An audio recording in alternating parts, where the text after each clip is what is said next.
Hi there, I'm Beau Liddell with Images by Beau Liddell. Welcome to part 2 of my tutorial series on removing aberrations from star photos. In part 1, I covered what causes many lens aberrations along the edges and corners of star photos, and how taking two shots focused at slightly different distances to account for the field curvature of the lens, and then blending those in Photoshop can remove the aberrations. But often we can't completely remove all aberrations from a star photo. It might be that we were shooting at f1.4 and therefore can't eliminate spherical aberrations from a large part of the shot. Or we might have captured a multi-image panorama, but the stitching process couldn't remove the aberrations because we might have forgotten to overlap the frames enough or account for overshooting the composition's field of view. Or we simply might have forgotten to take a second shot focused on the stars in the corner of the composition as I illustrated in part 1, and thus you can't blend an additional photo to correct the aberrations. In this part, I'll demonstrate how to use standard brushing technique and custom brush presets within Photoshop, together with the clone stamp tool to remove lens aberrations from star photos that are essentially analogous to spot touching the stars in a photo. So let's get started. Here's a photo I took with a Zeiss Otis 28mm lens, arguably the best performing wide-angle lens on the market, especially for shooting stars. Notice that it was taken wide open at f1.4. If I had stopped the lens down to f1.6, I could have reduced the spherical aberration that you can easily see in the center of the image as I zoom into some of the brightest stars. And if I had stopped down to f2, I would have effectively eliminated it. Although overall the amount of aberration seen here at f1.4 is far less than any other wide-angle lens that I've used. I'll now zoom to full extent to show where all the aberrations are in this shot. The white lines encircle the brightest stars exhibiting some spherical aberration that I just showed, and the yellow lines encompassing the corners denote where there's a little astigmatism. Now, even if I had stopped the lens down some, it likely wouldn't have reduced the astematic aberrations in the corners that much unless stopping down to nearly f2.8. And what's more, I also forgot to take a second shot refocused on the corner stars. So I therefore can't mask in corrected aberrations from a second image, and so I'm stuck with this one photo. There's a couple of techniques I can use to correct the aberrations in a single image like this, both of which involve using the clone stamp tool within Photoshop. The first method I'll present is one that I only recently stumbled across and involves creating a custom preset, such as the one shown here, that essentially corrects aberrations as if removing spots, but instead just removes anomalies around the stars, leaving the stars themselves round. I found it's not as flexible as the other method I'll show a bit later for correcting aberrations in a star photo, since it can cause some additional anomalies that need fixing. But under the right circumstances, it's still a handy tool to have in your arsenal. If interested in a more detailed tutorial on creating and using a preset like this, you can check out a video titled Removing Coma Aberrations in Photoshop by Tyler Sichelski of lonelyspec.com that's posted on Ian Norman's YouTube page. Tyler calls the brush preset a coma corrector, but to be clear, it can be used on almost all common lens aberrations found in star photos, and in fact, coma is often not the worst offending aberration we see in star photos.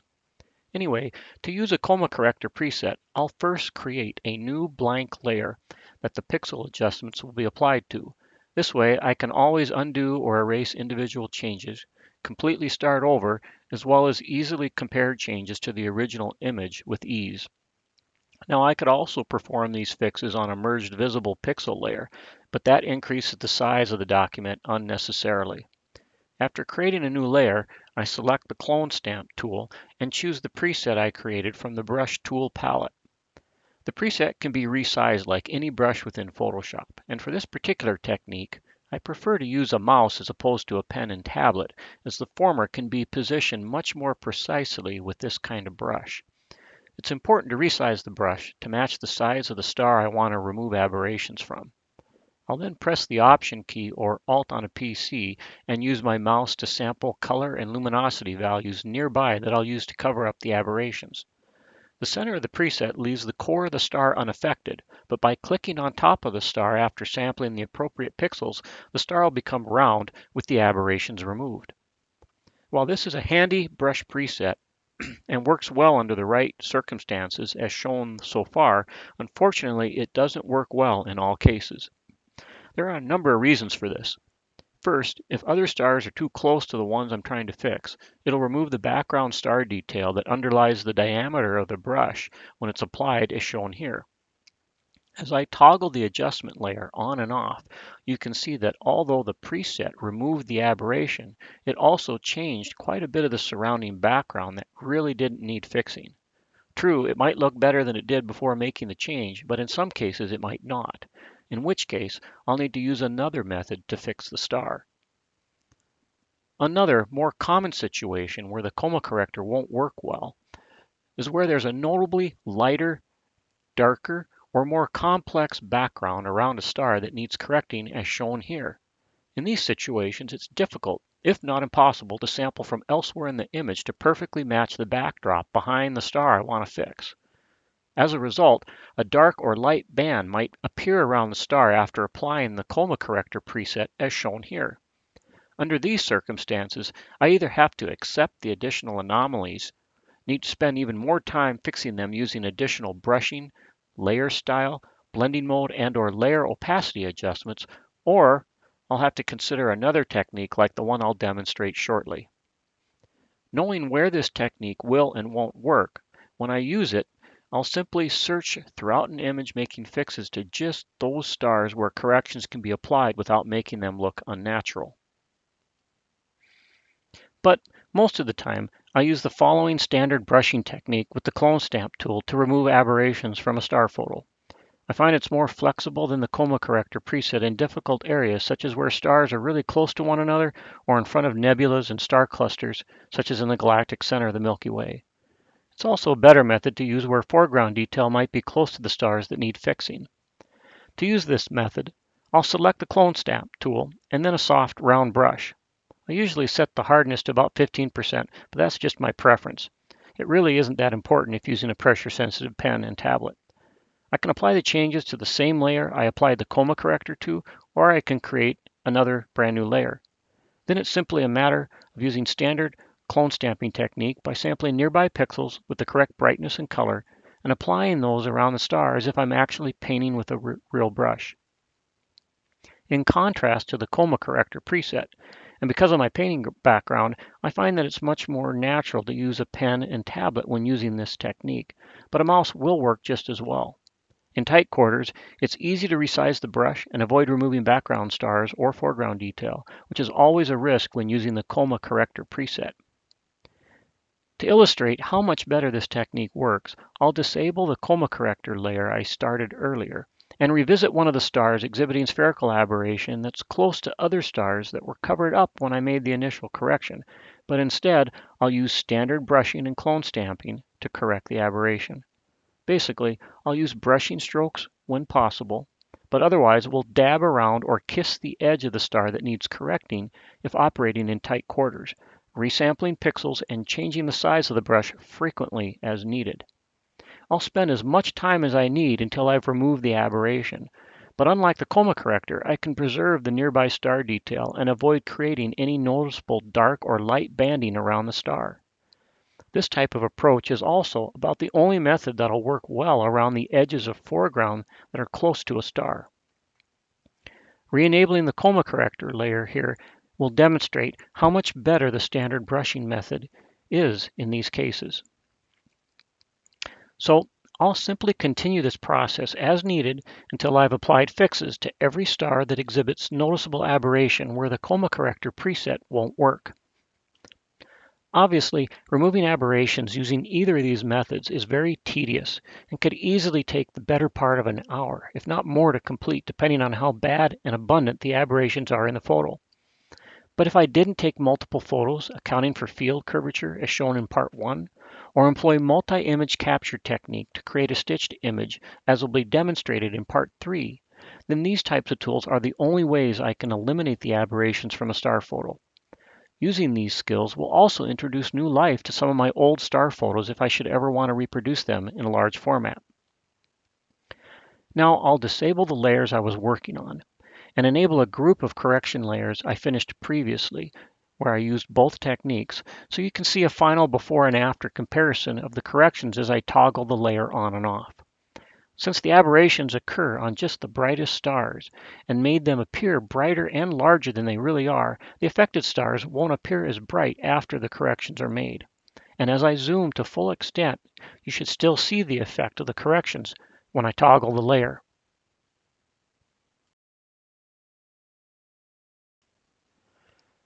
Before closing, I want to further demonstrate how these techniques can be used to correct a star photo with excessive aberration.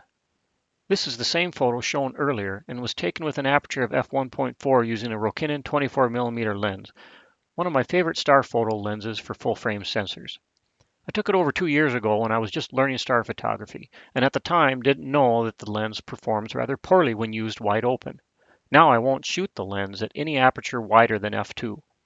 It was focused precisely on the stars, but since my LCD display wasn't of high enough resolution, I couldn't see the terrible amount of spherical aberration that was exhibited on the brightest stars throughout the frame until uploading it to my computer.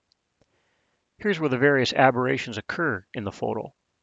I always expect to see some within the corners and top edge, particularly chromatic aberrations that can't be fully corrected with lens profiles, but it's the spherical aberration occurring throughout the image that's of most concern to me. If I zoom near the center of the galaxy, where you'd expect to see a lot of star detail, especially around the constellation Sagittarius and the Lagoon Nebula, you can see that it's been softened significantly due to spherical aberrations, and the star detail is nowhere as good as it could be, such as in the previous image taken with the Zeiss lens. The amount of aberration in the brightest stars is particularly bad, and only acceptable to me if the image is reproduced in a small format. Now, I would have preferred to capture the image more sharply using a smaller aperture to begin with and introduce a star glow type effect where only I want on specific stars after the fact, rather than having to contend with and correct this level of spherical aberration throughout the photo. Nevertheless, if I've got the time, by using the clone stamp tool with appropriate brushing technique, I can do a fair job correcting the anomalies as shown here when I toggle the correction layer on and off. I'll zoom into the galactic center again, turn on a markup layer, and continue toggling the corrections on and off. The stars noted with green arrows are where I use the coma corrector preset to remove the aberrations, and in the process removed some of the surrounding stars, changed the background detail quite a bit, created too hard of an edge around some stars compared to the rest in the photo, as well as introduced some circular banding in places. Now the stars noted with yellow arrows are the ones where I used a soft, round brush to remove the spherical aberration, retaining much more of the surrounding detail, and illustrates why I like to use it with the clone stamp tool in difficult areas such as these. To reduce the hard edge effect created here by the coma corrector, I'll drop the opacity of that correction layer just a little so the transition is better. Regardless of the method used, I think you'll agree the corrected image is now in far better shape for further creative post-processing adjustments, better suited for reproduction in a large format, and illustrates just how well these methods work to fix severe star aberrations. So that's pretty much it. I hope you've learned something in this tutorial that you can apply towards editing your own star photos. Stay tuned for the next and final part 3 of this series, where I'll demonstrate how capturing multiple images with the intent of compositing them into a stitched composition can remove aberrations without having to use the more meticulous techniques illustrated in parts 1 or 2. If you have any questions about what I covered, feel free to send me an email at imagesbybolin@charter.net or add a comment below this video, or you can simply visit my website at imagesbybolin.com and click on the contacts link. Thanks for watching.